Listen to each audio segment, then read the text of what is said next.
Yeah, what's up, everybody? So we're going to wrap it up with Mark chapter 16. That's going to be the end of Mark, book of Mark. So let's go ahead and dive in. The next evening, when the Sabbath ended, Mary Magdalene and Salome and Mary, the mother of James, went out and purchased burial spices to put on Jesus' body. Very early on Sunday morning, just at sunrise, they came to the tomb.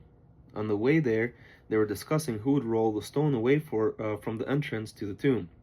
But when they arrived, they looked up and saw the stone, a very large one, had already been rolled aside.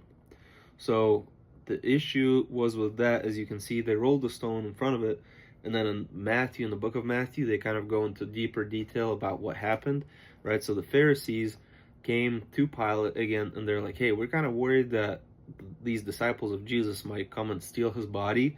So we want you to put your guards there, and not only put your guards there, but also seal the stone somehow to where it can't be moved, right?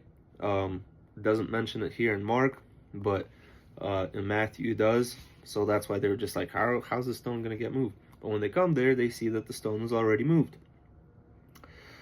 So they entered the tomb, and there on the right sat a young man clothed in white robe. The women were startled, but the angel said, "Do not be surprised. You are looking for Jesus the Nazarene who was crucified.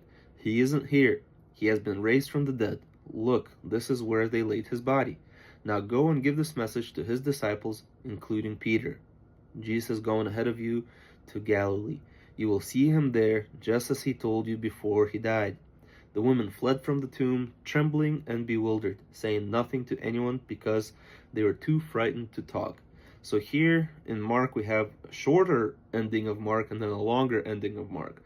And in the little subnotes here, it says, the most reliable early manuscripts conclude the Gospel of Mark at verse 8, which is, the women fled from the tomb, trembling and bewildered, saying nothing to anyone because they were too frightened to talk. So here it says, Gospel of Mark verse 8. Other manuscripts include various endings to the Gospel. Two of the more noteworthy endings are printed here. That's why they have the shorter ending and the longer ending. So let's read the shorter ending first.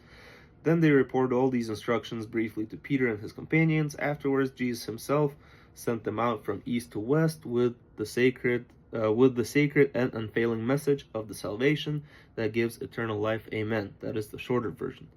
Now the longer version is, it was early on Sunday morning when Jesus rose from the dead, and the first person who saw him was Mary Magdalene, the woman from whom he had cast out 7 demons.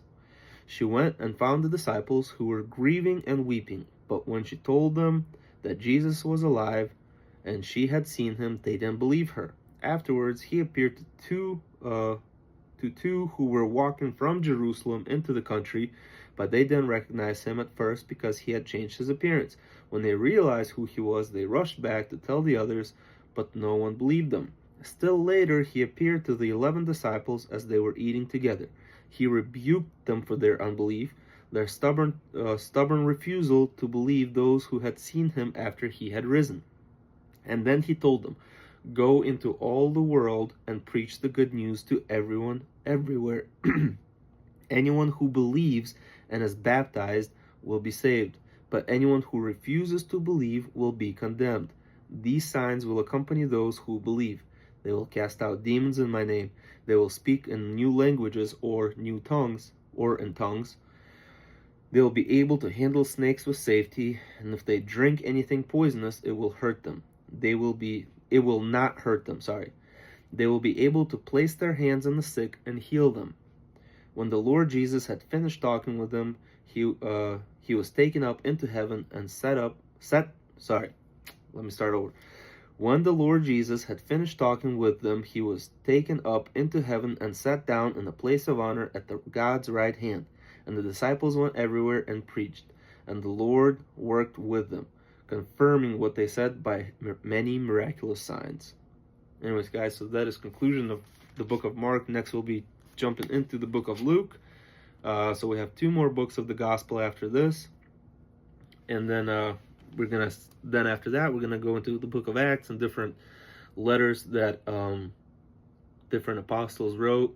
Then finally wrap it up with the book of Revelation, and then after all that we're gonna go into the Old Testament. All right, anyways, guys, as always, I love you. God bless you and your families, and I hope I see you in the book of Luke. Take care.